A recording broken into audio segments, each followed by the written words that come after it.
Astaghfirullah. Assalamualaikum warahmatullahi wabarakatuh.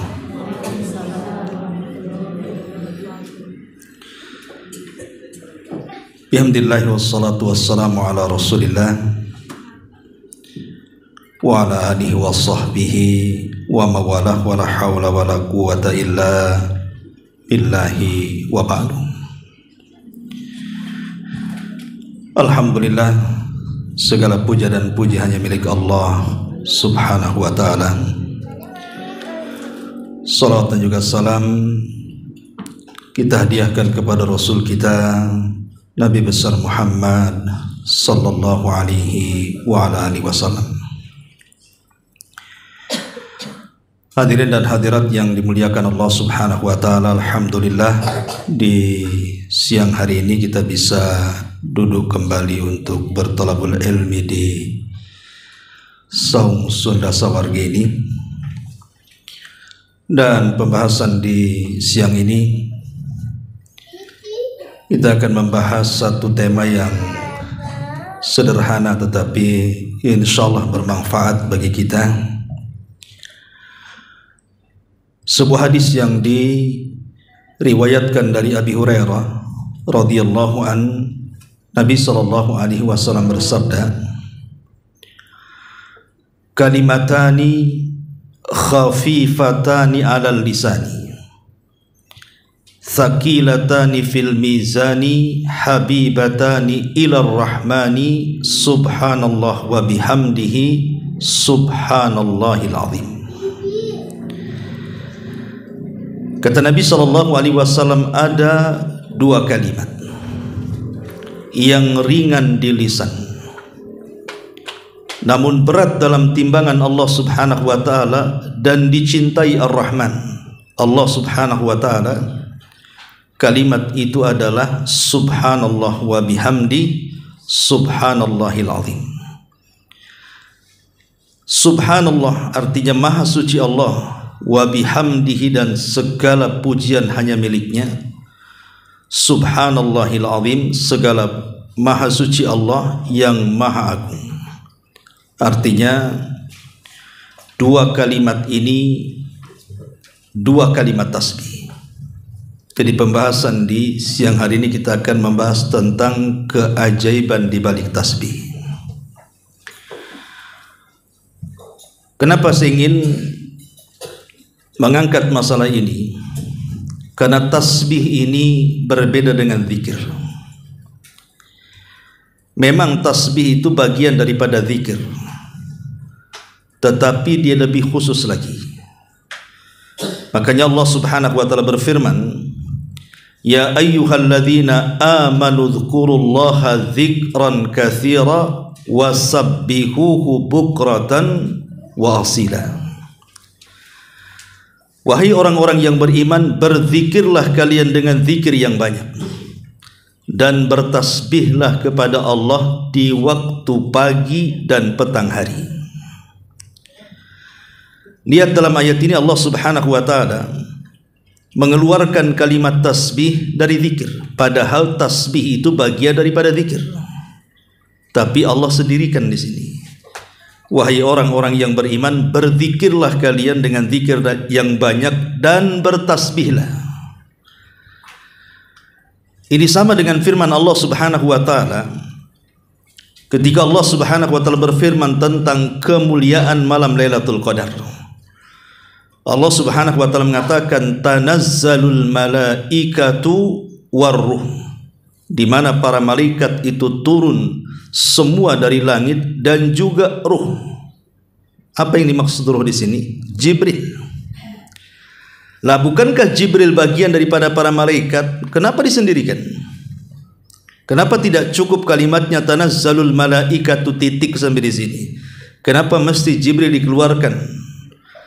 Karena kemuliaan Jibril dari seluruh para malaikat, di mana Jibril walaupun dia malaikat tapi berbeda dengan malaikat-malaikat yang lainnya, karena dia adalah pemimpinnya para malaikat. Lah sama dengan kalimat tasbih. Tasbih itu bagian daripada zikir. Lalu kenapa Allah keluarkan dari kalimat zikir dalam ayat ini? karena tasbih itu berbeda dengan zikir-zikir yang lainnya. Makanya Allah Subhanahu wa taala keluarkan dari kalimat zikir karena kemuliaan tasbih dibandingkan lafaz zikir yang lainnya. Sampai Al-Imam Ibnul Qayyim rahimahullahu taala mengatakan bahwa manfaat zikir itu bisa menenangkan hati. Tapi manfaat tasbih itu bukan hanya menenangkan hati, tetapi sampai kepada melembutkan hati. Allah mengatakan, ala bi dzikrillahi tatmainnul qulub. Ingatlah, dengan zikir itu kan menjadi tenang hati kita.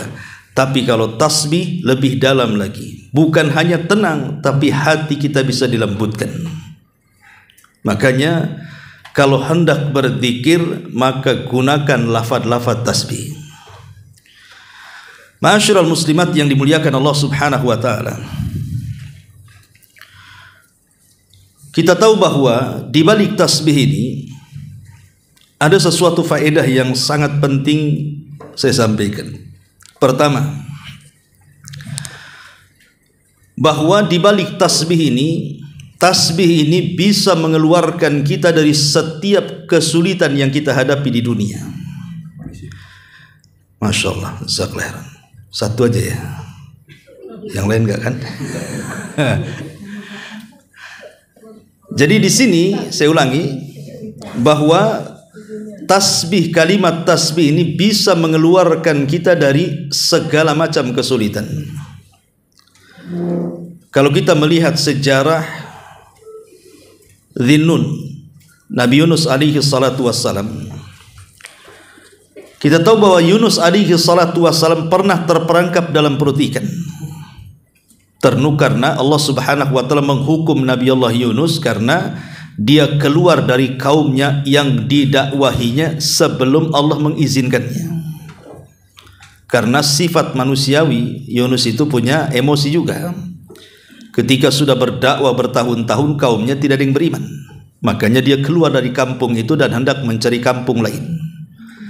Masalahnya ketika keluar dari kampung itu kan Allah belum izinkan, tapi dia keluar. Disitulah Allah menghukum Nabi Yunus. Ketika dia berada di atas perahu, tiba-tiba perahunya dikelilingi ikan yang sangat besar, entah paus, entah apa yang sejenisnya. Di mana orang-orang yang di atas kapal itu tahu bahwa ikan yang besar yang mengelilingi kapal mereka itu ikan yang lapar. Kalau seandainya tidak diberikan umpan, maka mereka akan termakan semuanya. Makanya harus diumpankan satu di antara penumpang-penumpang kapal itu. Maka diundilah siapa yang layak. Ketika terjadi undian itu, rupanya Nabi Allah Yunus yang terkena undian. Sampai orang-orang pun tidak setuju karena melihat Nabi Yunus ini zahirnya orang saleh. Kalau bisa janganlah orang baik dicemplungkan, preman aja lah kan begitu. Akhirnya kemudian dikocok lagi berkali-kali, tetapi nama Yunus pula yang keluar terus. Akhirnya Nabi Yunus sadar bahwa ini adalah kesalahan dia. Makanya dia siap diumpankan kepada ikan itu. Lah ketika dia menerjunkan diri ke lautan, maka memang Allah sudah siapkan ikan itu memang untuk melahap Nabi Yunus. Maka Allah perintahkan agar memakannya dan tidak mengunyahnya. Maka dimakanlah Yunus sampai di perut ikan, kemudian dibawa ke dasar lautan. Disitulah Yunus mengalami 3 kegelapan yang belum pernah dialami siapapun. Kegelapan di perut ikan, kegelapan di dasar lautan, dan kegelapan di tengah malam. Soal berapa lamanya Yunus di dalam lautan itu, wallahu alam, tidak dijelaskan. Tapi yang jelas bahwa digambarkan di dalam Al-Quranul Karim, wa dhannuni idh dhahaba mughadiban fadhanna allan naqdira alaihi. Dan ingatlah ketika Dhannun, maksudnya Nabi Yunus, pergi dari kaumnya dalam kondisi marah.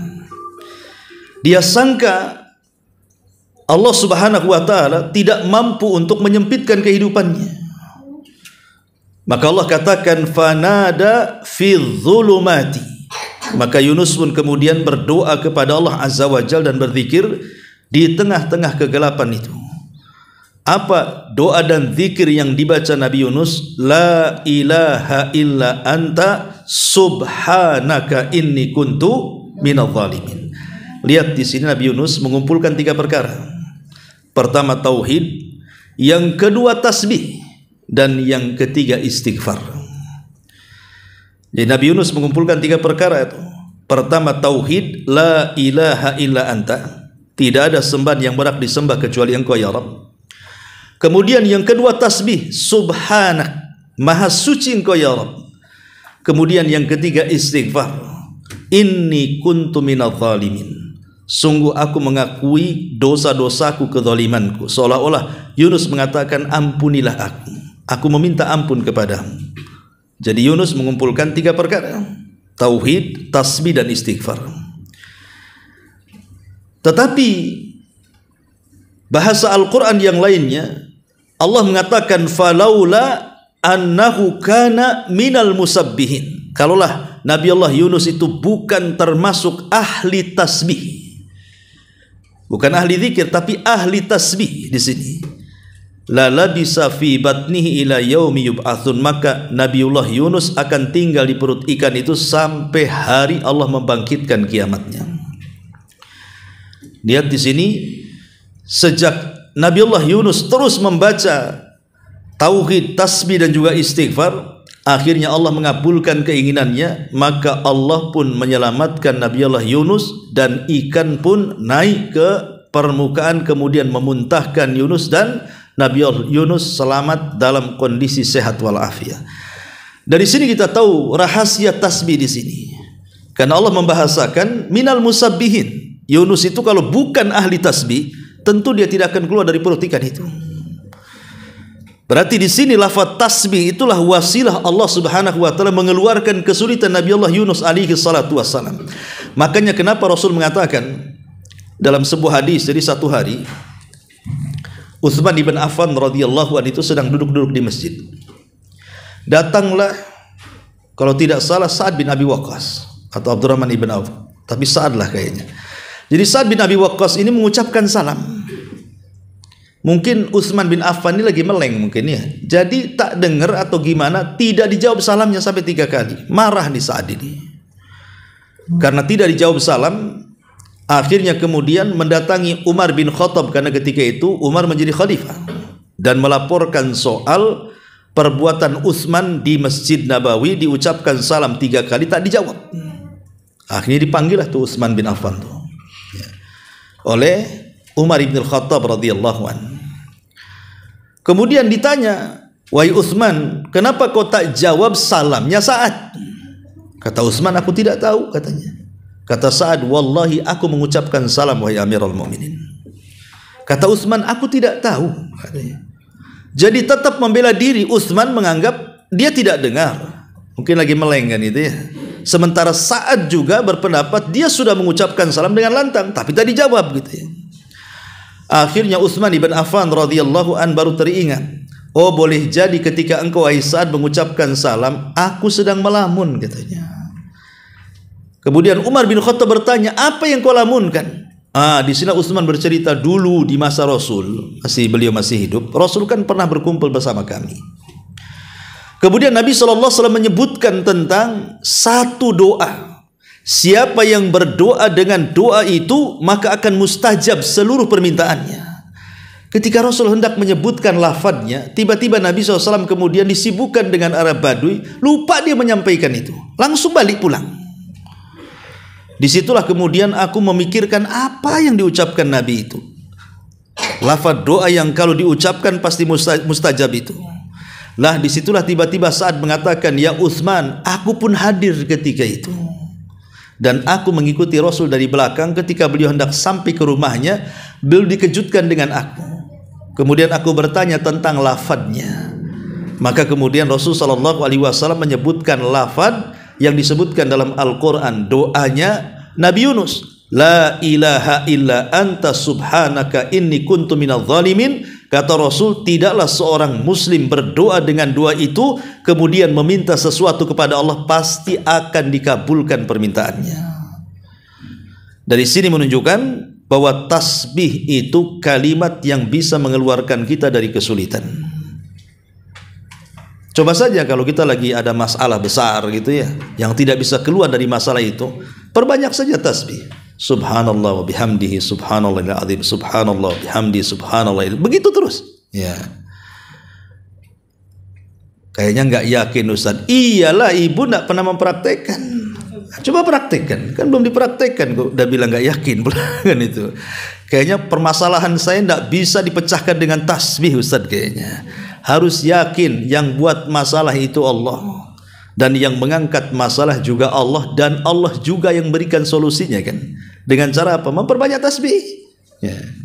Jadi harus ada keyakinan dalam sebuah amalan itu. Ini yang pertama, bahwa tasbih itu bisa menyelamatkan kita dari seluruh kesulitan. Kemudian yang kedua, ya, bahwa rahasia suksesnya seseorang dalam berdakwah itu di balik kalimat tasbih. Ketika Nabi Allah Musa alaihi salatu wassalam diutus oleh Allah Subhanahu wa taala untuk mendakwahi Firaun. Ketika itu kan Musa kayaknya kurang pede bahasa kitanya. Kenapa? Karena lisannya pelat. Dia kalau ngomong itu pelat, jadi tidak fasih. Jadi kurang pede ngomongnya.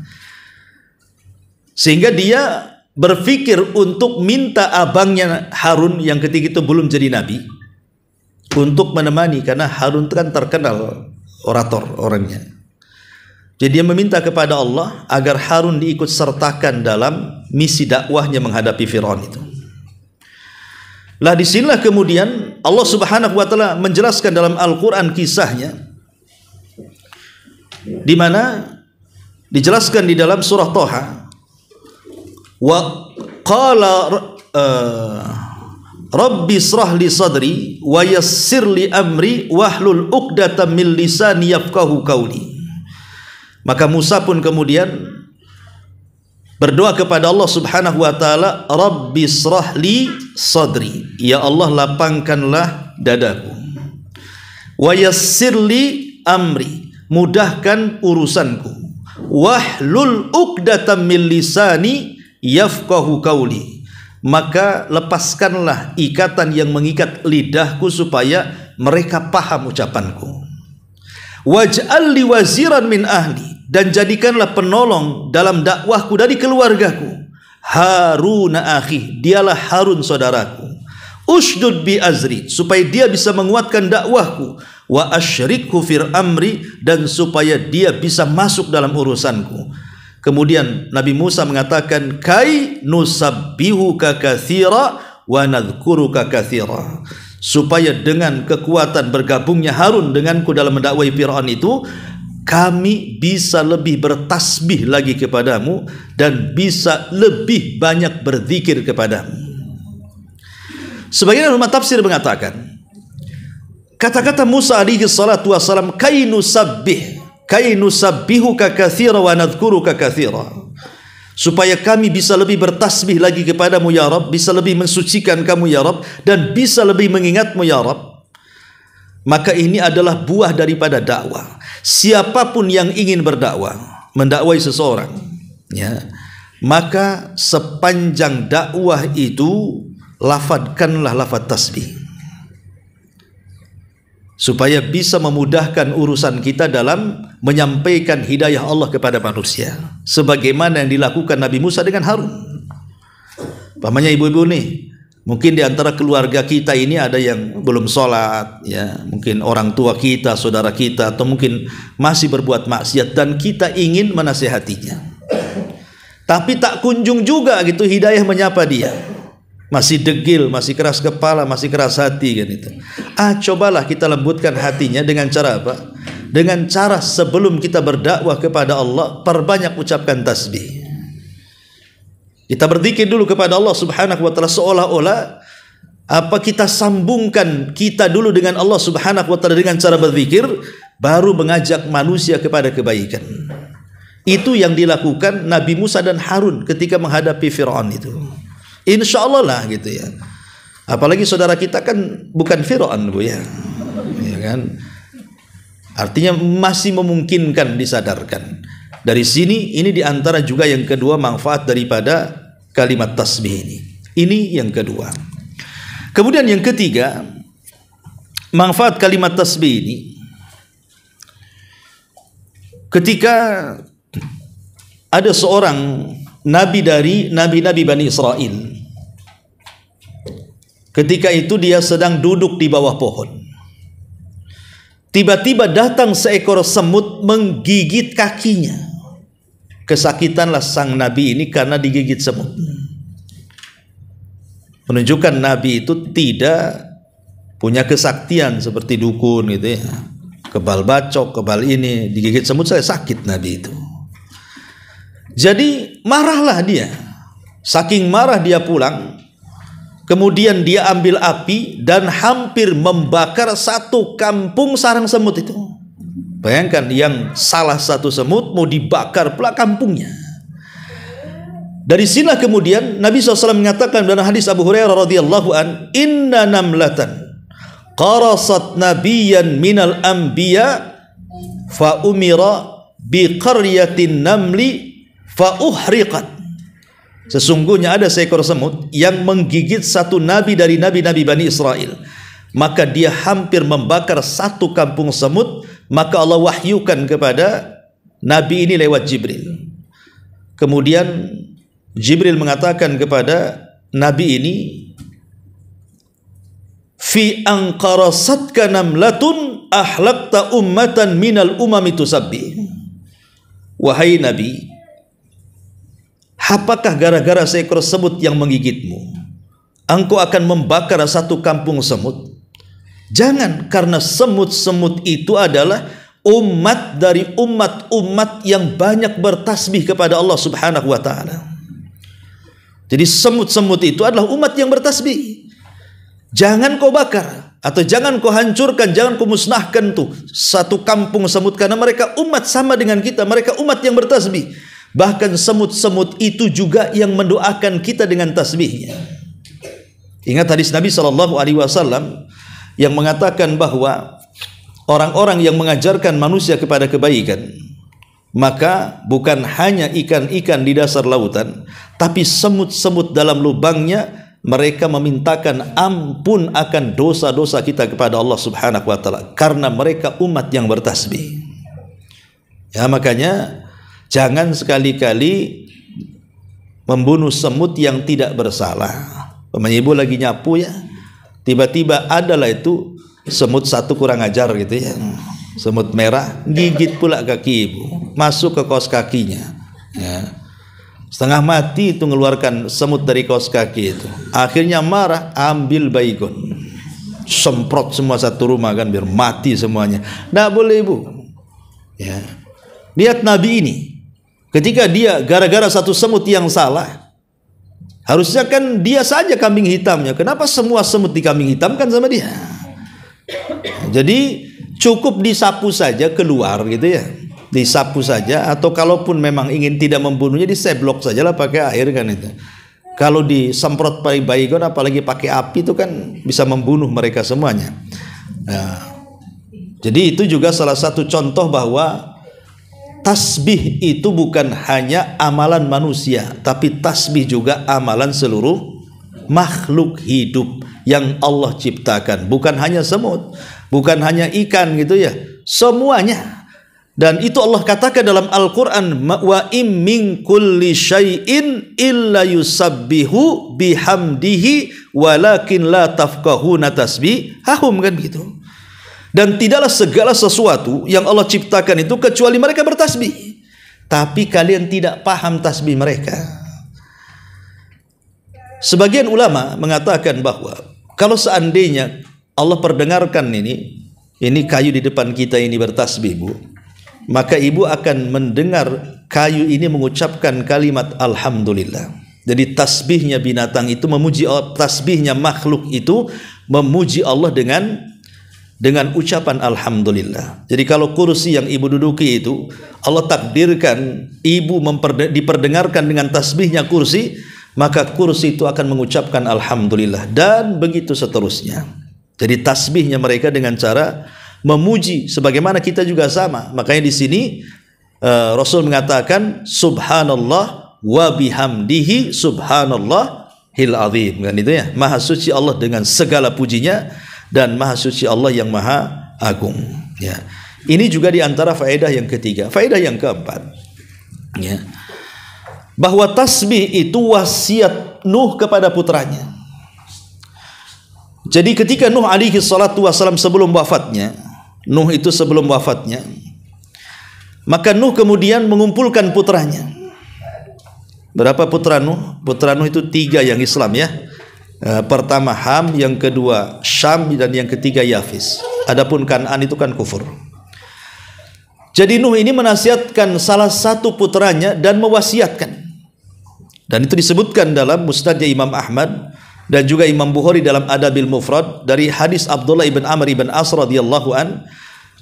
Kata Nabi SAW, inna nabiyallah Nuh alaihi salam lamma hadarathul wafatu qala libnihi inni qasun alaikal wasiyah amuruka bisnataini wa anhaka anisnataini.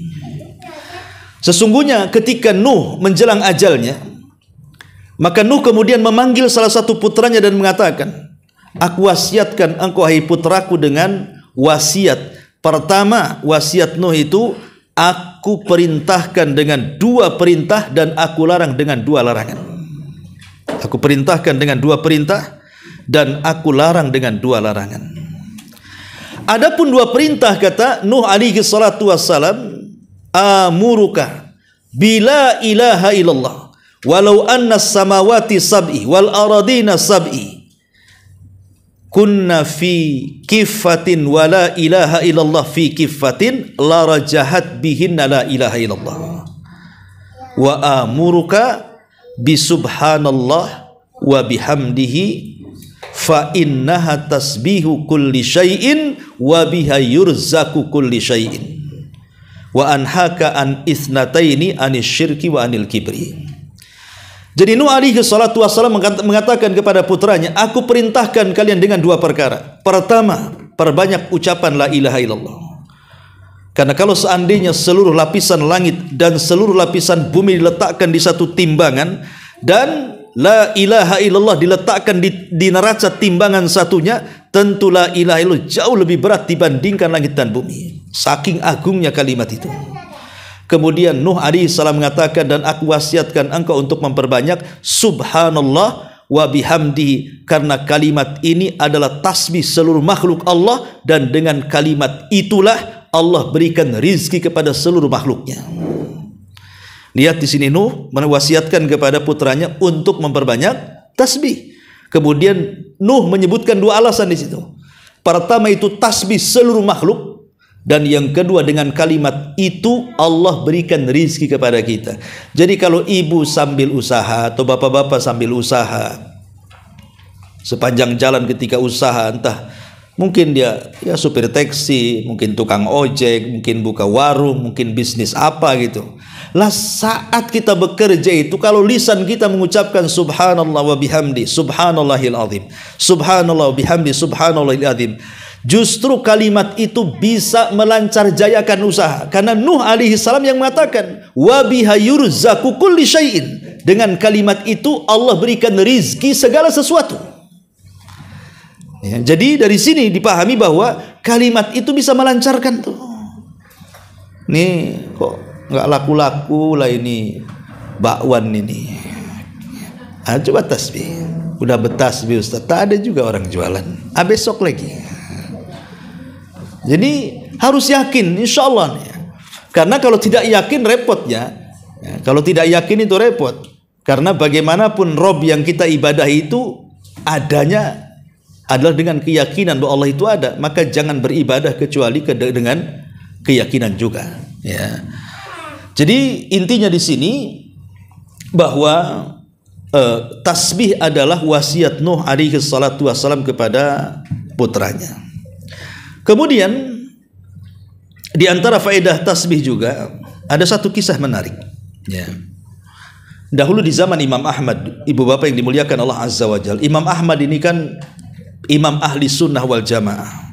Gelar itu pantas disandang oleh Imam Ahmad karena dia satu-satunya imam madhab yang mendapatkan ujian berat saat berdakwah. bagaimana dia dipenjara oleh 3 kekuasaan zalim. Dari masa Khalifah Ma'mun, kemudian beralih kepada Khalifah Mu'tasim, sampai beralih kepada Khalifah Wathiq. Itu 3 khalifah ini zalim kepada Imam Ahmad. Asik keluar masuk penjara saja Imam Ahmad gara-gara 3 khalifah ini. Bahkan sampai akan mengalami pembunuhan gitu ya. Yang ingin saya ceritakan adalah ketika Imam Ahmad dikeluarkan dari penjara di zaman Khalifah Wathiq, karena dengan meninggalnya Wathiq kemudian ganti khalifah kepada Al-Mutawakkil Billah, dan rupanya Al-Mutawakkil Billah ini mengubah seluruh akidah kerajaan dari Mu'tazilah menjadi ahli sunnah. Yang tadinya ahli sunnah tertekan, ya kan, tertindas oleh Mu'tazilah di zaman 3 khalifah. Lah di zaman Khalifah Mutawakkil ini, khalifah ini kemudian berhasil mengembalikan ahli sunnah, dan Imam Ahmad mendapatkan kebahagiaan. Lah semasa di penjara, Imam Ahmad ini berkawan dengan seorang alim dan sudah berjanji kalau sama-sama keluar dari penjara maka Imam Ahmad akan mengunjungi orang alim ini. Ya. Jadi semenjak dia keluar dari penjara, karena sudah tua Imam Ahmad ini, ya lama-lama di penjara, tua-tua di penjara. Jadi setelah keluar, dia ingin melaksanakan hajatnya, berkunjung kepada seorang alim yang pernah berjumpa di penjara tadi. Datanglah ke alamat ini itu, berangkat dia. Ya. Di tengah jalan Allah takdirkan Imam Ahmad ini kemudian kehabisan bekal. Kemudian dia hendak menginap di salah satu masjid, tapi takmirnya jahat. Ya. Mengusir Imam Ahmad tidak boleh tidur dan tidak boleh istirahat di masjid. Ya, mungkin karena dia tidak tahu kalau itu Imam Ahmad. Kalau tahu Imam Ahmad nggak mungkin, karena itu kan imam dunia. Ya. Dan Imam Ahmad juga tidak ngomong, aku Imam Ahmad loh, kan enggak. Ya, lain dengan ibu ya. Jadi ini contohnya bagaimana Imam Ahmad itu mengajarkan tawadhu kepada kita. Akhirnya ya karena nggak boleh istirahat di masjid, dia lihat sebuah pohon, tidurlah di bawah pohon itu. Udah tua gitu ya.